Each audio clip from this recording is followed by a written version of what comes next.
So I am telling you, you rearrange the structure of your mind. That's all you do. It doesn't differ from Einstein's mind. There's only one mind. There's only one God. There's only one Lord. Listen to it. One body, one spirit, one hope, one Lord, one faith, one baptism, one God and Father of us all, who is above all, through all, and in all. If he's in you, that's the same one with the one body, the one spirit. So I'm not using a different mind. It's the same mind, but differently arranged.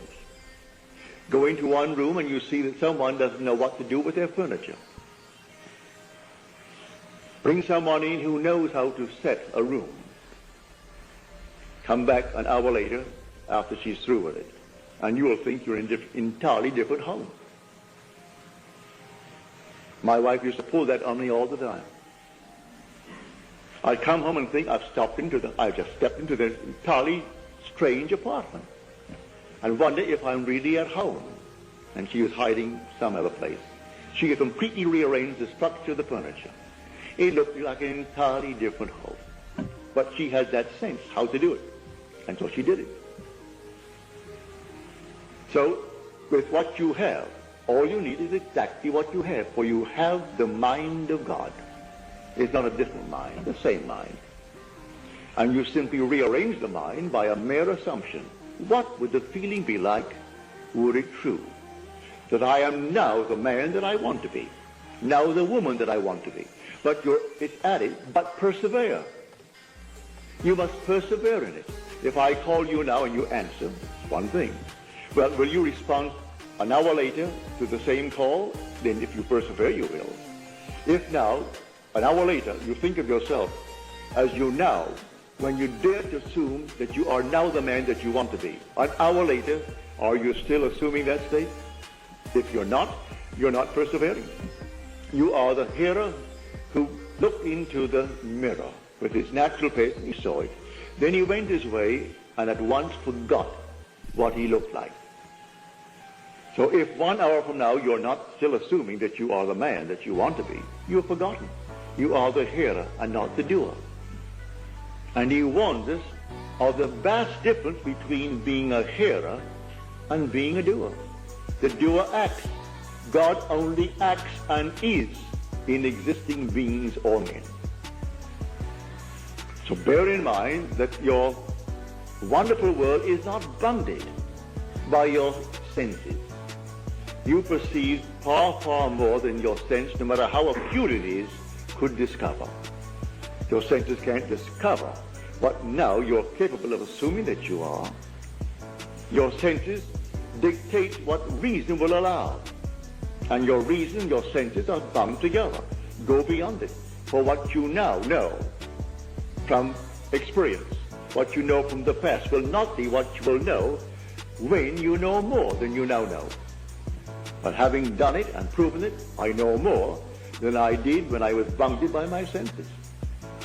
When I couldn't get out of a certain island on time to meet a commitment in Milwaukee, I knew what I did in the Army. I simply applied the identical thing, and I got out. When there was a long, long waiting list, thousands waiting for all the islands, and only 2 little ships, not big ships, 2 small little ships, one carrying not more than 60-odd passengers, and one carrying 120, and thousands waiting, and they only came once a month into the island. One every 32 days, and one every 3.5 weeks. How long would it take to get them all out? I didn't ask anyone a favor. Didn't ask my brother, who was a powerful businessman in the island. He criticized me for not arranging passage back to America when I left America. But that's the place where you should have done it. That's the powerhouse of the world, New York City. That's where all these things are done. And you dare to leave New York City when you could arrange a round trip, and you come here on a one-way ticket? Well, I didn't ask any favors of him or any favors of any member of the family. I simply did exactly what I did in the Army. And in 24 hours, I was called by the Alcoa company and given my passage over thousands who were waiting. It isn't my concern why she did it, or why someone else didn't get it in preference to mine, but my name was down at the very bottom. I wasn't at the top, I'm at the bottom of the list. It isn't my concern. I looked into the perfect law, the law of liberty, and I persevered.